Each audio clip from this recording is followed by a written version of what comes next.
The Marriage Stone by Josephine Darcy. Chapter 20. Sinistra. Harry found himself sitting with Sirius and Remus later the following morning. After he had awakened, Severus had taken him up to see the headmaster, where he'd relayed as much of his dream to both men as he could remember. Truthfully, he wasn't sure what exactly his dream had been about, only that he knew that something had changed. The Dark Lord had discovered something. A spell, a weapon, or a ritual. Something which had filled him with such horrible delight that the sheer power of the emotion had woken Harry from his sleep. Whatever it was, he knew it was something terrible. Knew it was something utterly unexpected. To him, it felt as if Voldemort had been handed the world and knew suddenly, utterly, completely that nothing was going to be able to stop him. Harry had never felt so alone in his life, as if he were completely isolated or cut off from everyone, as if he were suddenly the last man left on Earth and had no one to turn to. But when he tried to convey the dream to the headmaster and Professor Snape, it had sounded oddly hollow and somewhat silly in the light of morning. Later, Severus had walked him down to Remus Lupin's rooms and bid him goodbye, explaining that he intended to return to Briarwood Hall to make certain the spells had been removed from the Rose Maze. After he relayed his dream a second time to his worried godfather, Remus and Sirius had both questioned him intently about his evening with the Snapes. Judging by their questions, he suspected that they both knew about his run-in with Julius. He told them what happened as calmly as possible and then described in great detail the single punch from Severus that had broken Julius's jaw and sent him sprawling to the ground. Though he hadn't recognized the spell Severus had cast on his brother, he remembered the words and repeated them back to the two men. For some reason, this sent Sirius into gales of laughter. Bewildered, Harry turned to Remus for an answer. The werewolf just smirked at him. It's the equivalent of a magical chastity belt, Harry, he explained. The spell not only prevents any sort of physical arousal in the victim, but also causes intense pain and cramps if he so much as thinks about anything of a carnal nature. The spell, surprisingly, seemed to put both of the men somewhat at ease, and Harry suspected that he was right to guess that Sirius wanted to know that Snape had in fact defended his honor. Feeling the need to defend Snape further, he recounted the conflict between Snape and Draco Malfoy that happened the day after they were married. That story was still a favorite in Gryffindor Tower. He ended up spending the day with the two men, returning finally to join his friends in the Great Hall for dinner. There, he was forced once again to recount his evening with the Snapes to his fellow Gryffindors. He spent most of the discussion describing Snape's sister, glossing over the other brothers and saying nothing about what had happened with Julius. All of the Gryffindors seemed delighted with the story about Harry's poor table manners, unable to get over the fact that Snape had in fact encouraged such behavior. Time and time again, they found themselves throwing somewhat disbelieving looks toward the head table and the glaring potions master sitting there. Is it just me, or does Snape look different? Dean Thomas finally asked, after about the 7th time he'd turned to look over his shoulder at the professor. The others all turned to look again as well. Now that you mention it, he does look different, Seamus agreed. Ron was frowning thoughtfully. Is his nose smaller or something? His words brought snickers of laughter to everyone but Harry, who found himself wanting to defend the man again. A quick glance at the professor assured him that he had not noticed the exchange. He also noticed that, just like last night, Severus's hair was soft and flowing, no longer weighted down with the hair tonic he normally slicked it back with. He felt something warm glowing inside him at the thought that Snape might have altered his hairstyle simply because Harry had said he liked it. I think it looks rather nice, Hermione admitted suddenly. The boys at the table turned to look at her in shock, Ron particularly. I do too, Ginny agreed, earning equal looks of surprise. There's something different about him. He looks good. Despite everything, Harry found himself grinning at her words. Ron glared at him. What are you smiling about, Harry? Nothing, Ron. Harry just laughed, wondering what they would do if he described Julius Snape to them in detail. Nothing at all. Quidditch began the following Monday after Harry's dinner with the Snapes. 3 nights a week he was busy with his team, though he was not able to fully shake off the lingering effects of the dream. Worried about what might be coming, he talked Ron and Hermione into beginning their private study sessions again in defense against the dark arts. Most evenings they hung out in a corner of the library, since both Remus and Sirius had been sent out on missions for Dumbledore. When they needed to practice the new spells they were learning, they snuck into the room of requirement. Typically, when Harry returned to his room, Severus was still awake, working on his lesson plans or grading papers in the common room. He never said anything, no matter how late Harry returned, though it was obvious he was biting his tongue not to take points for the lateness. When he did ask questions, it was usually just to confirm if he had been with Hermione and Ron.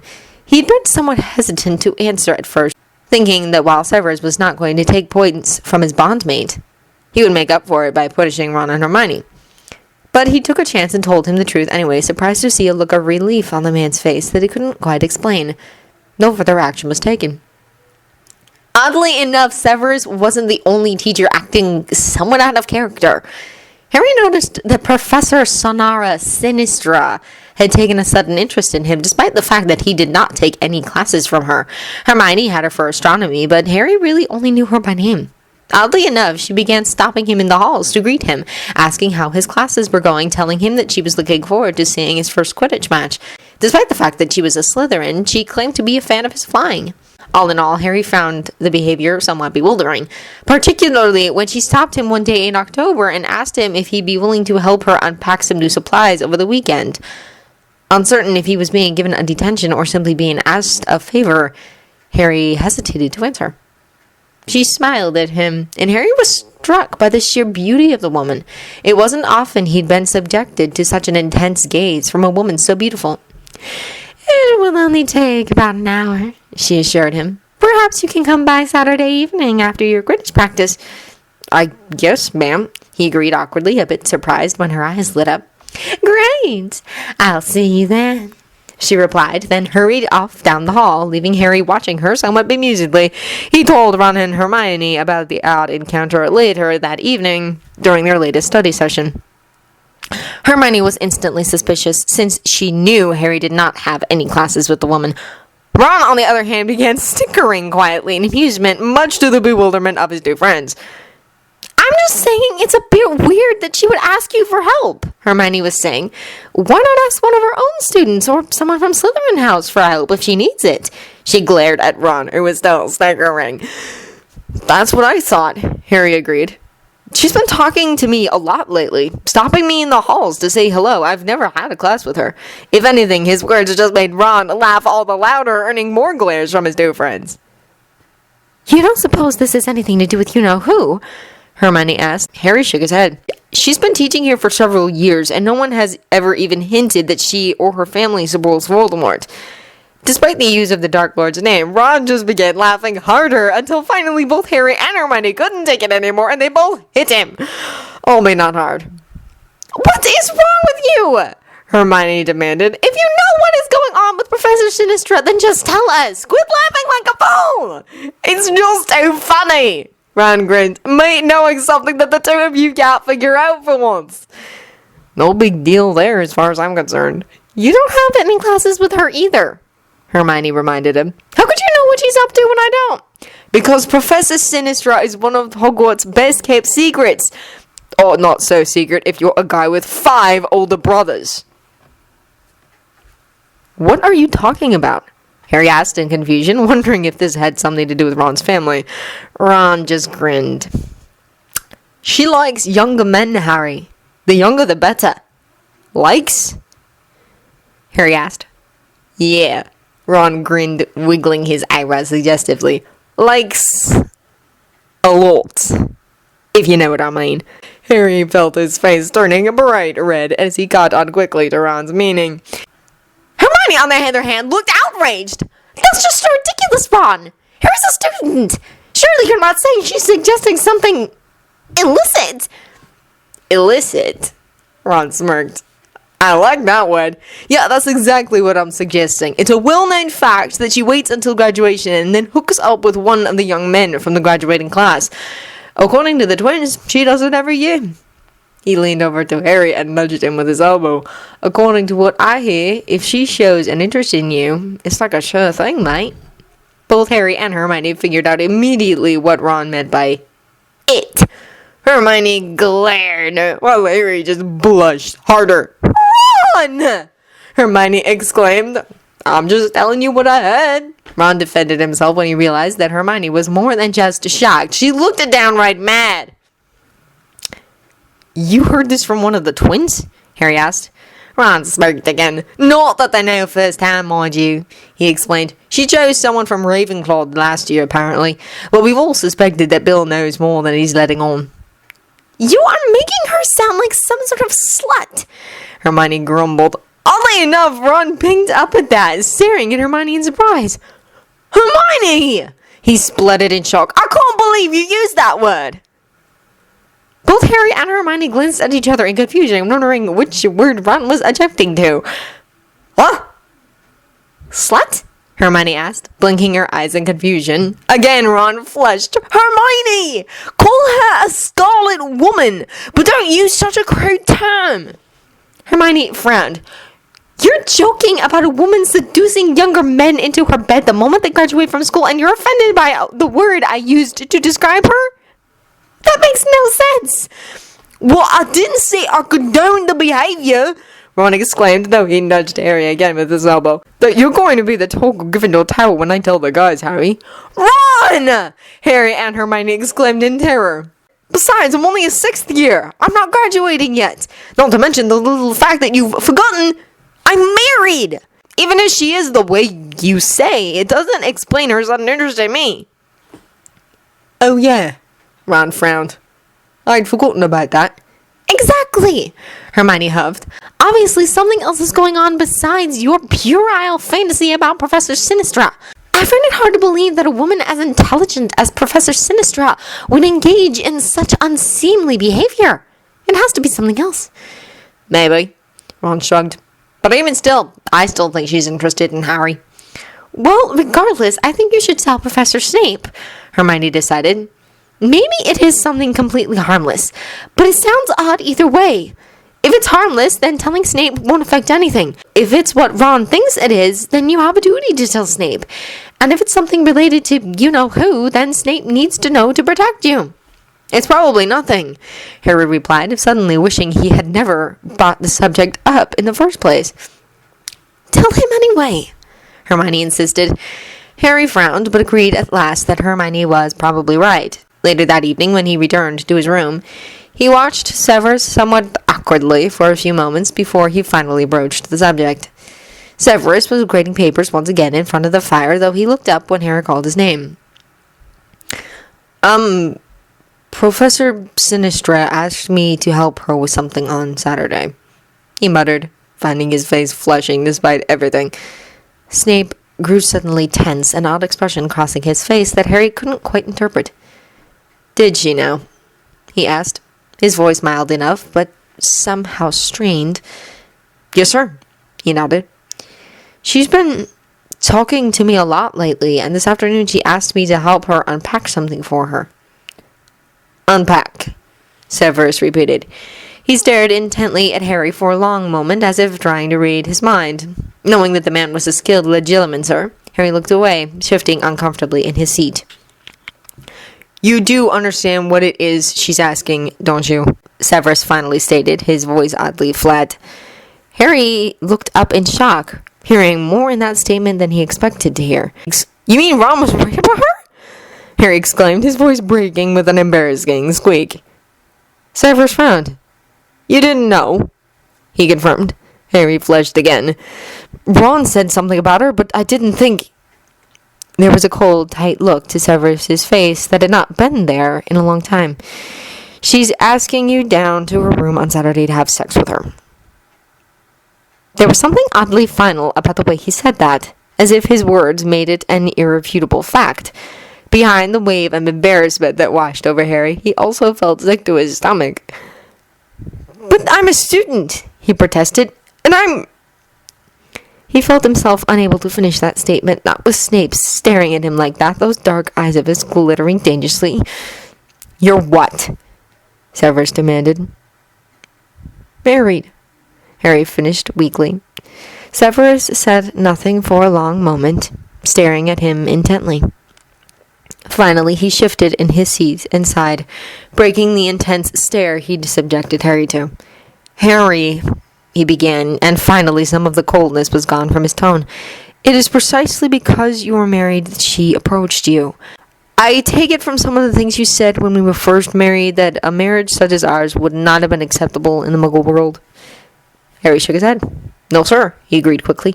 It's very unusual for muggles to get married before the age of 18 to begin with, and usually much later than that. And a teacher would be arrested if it were discovered he or she was involved with a student. He didn't bother explaining that same-sex marriages were also not allowed. Since the wizarding world had trouble enough with so many different species, he supposed gender was an odd thing to quibble over. I see. Snape sighed. A teacher is not allowed to get involved with a student in our world either, Harry.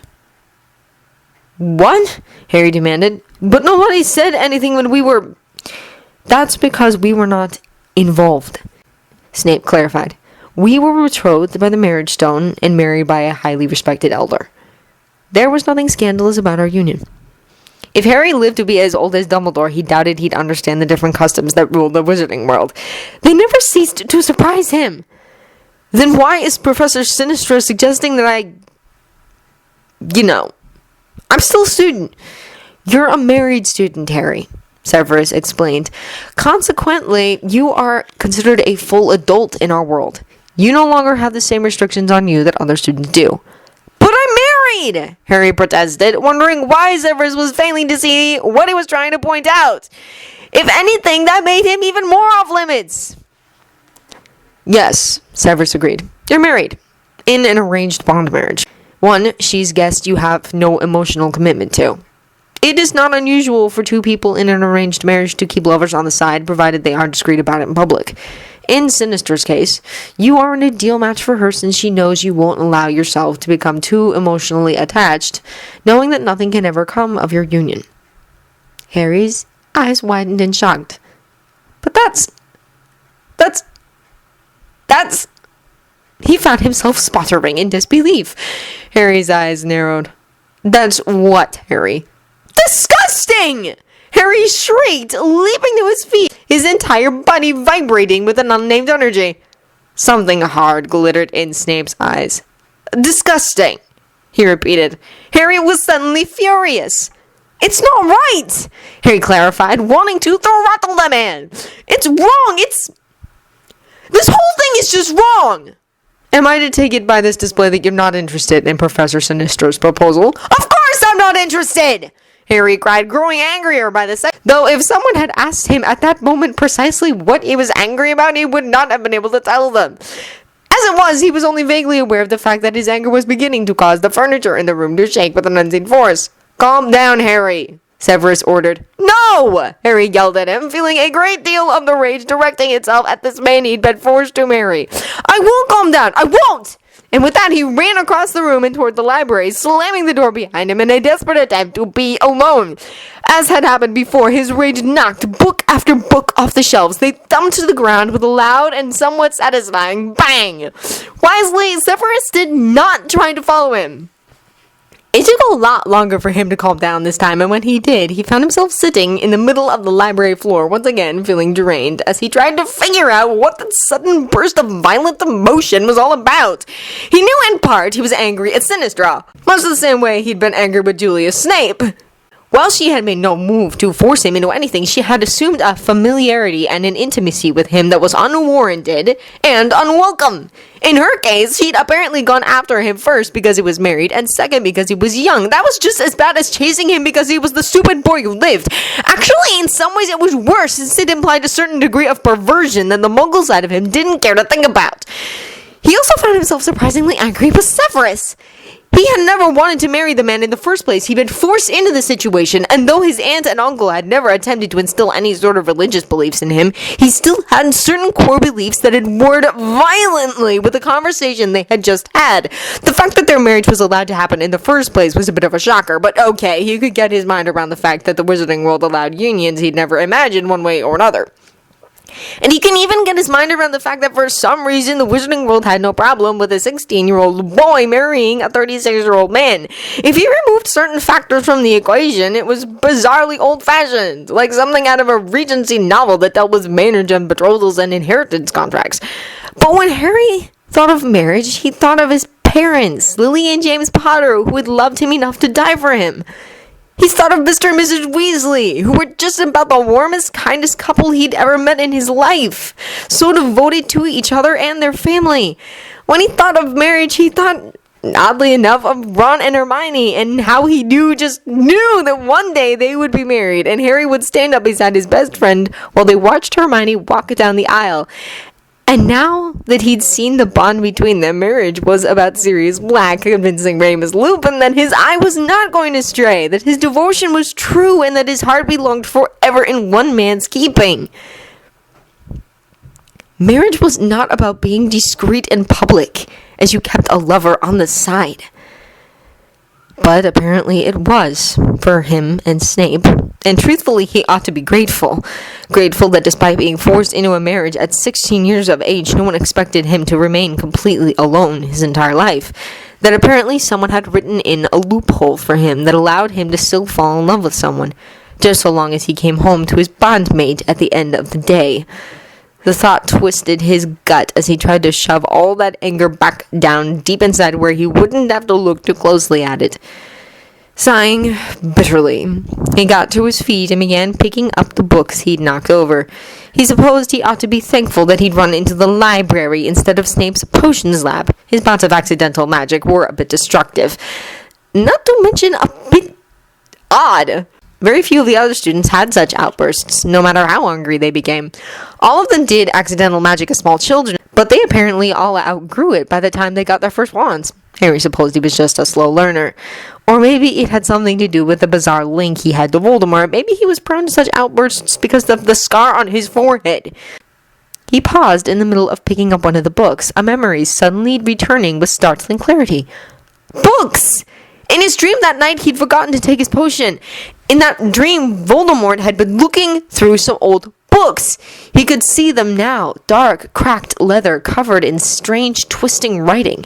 Voldemort had discovered something in an old book, something that had made him happy, and that just as clearly Harry knew where those books had come from. He dropped the book in his hand and raced toward the door.